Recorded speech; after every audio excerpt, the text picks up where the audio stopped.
Alors, bonne question. Pourquoi les sondages apparaissent mauvais? Bon.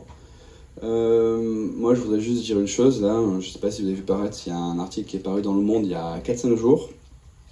Dans cet article, il est dit quoi? Il est dit que c'est une personne qui a fait un travail d'investigation au sein d'une entreprise de sondage. Et il expliquait qu'il avait réussi à créer une quarantaine d'identités différentes sur ce sondage qui est l'Institut National. Une quarantaine d'identités différentes, blancs, noirs, jeunes, hommes, femmes, musulmans, chrétiens, juifs, tout. Donc si vous voulez, je pense que les sondages, aujourd'hui, il faut vraiment relativiser sur ce qu'ils représentent.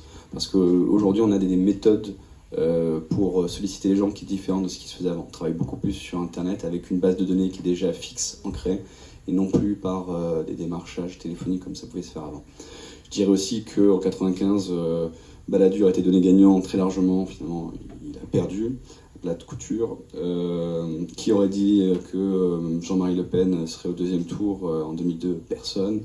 Au régional ici, on avait Mariani qui était donné gagnant à 5 ou 6% d'avance, donc il devait être à, je sais plus, dans les 54-55% pour plus de 7 sondages différents qui le donnaient gagnant au deuxième tour, une semaine avant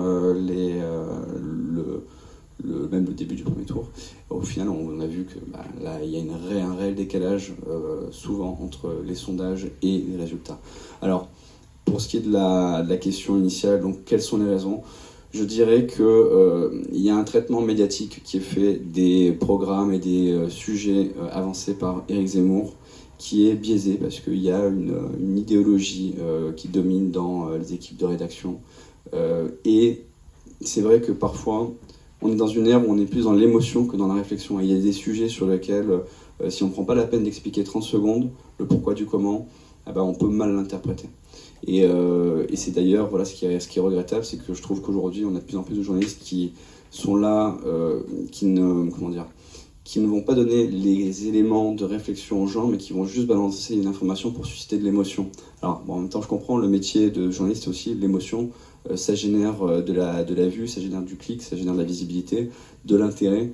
Mais en même temps, votre travail, votre futur travail, c'est un travail qui est essentiel pour notre pays, puisque c'est par le biais de vous que vous informez les gens et que vous contribuez au travail démocratique. Donc, il faut essayer avoir ses convictions, c'est normal, mais il faut aussi essayer d'avoir une forme d'objectivité, de recul pour donner aux gens qui vous lisent, qui n'ont pas forcément les mêmes grille de lecture, la capacité de bien comprendre l'information.